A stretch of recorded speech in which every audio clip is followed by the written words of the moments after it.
Hi, ngayong adlaw ninyong tanan. So kani para na punis sa mga bahog ilok nga tao. Kana bitaw gijaga-jagaan kay bahog ilok, gibuli kay bahog ilok, ipost-post sa Facebook kay bahog ilok.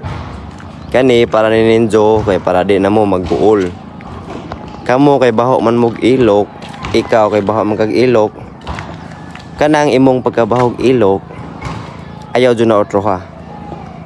Ngano kanang imong pagkaikaw nga baho kag ilok mao nay unique nimo, mao nay naka lain nimo, kanang di ka pareha sa uban. So naka-unique na nimo, mao na ang ikaw, mao na mag-express ka sa imong kaugalingon. Ikaw jud na di jud ka magpasip, dapat baho kag ilok. Kung moingon sila kaligo kay baho kag ilok, pamutang og tawas kay baho kag ilok, ayaw tuo ana.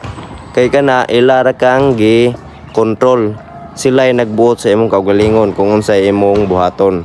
Sa to pa pamati na ho kanang imong kabahog ilok, i-express imong feelings.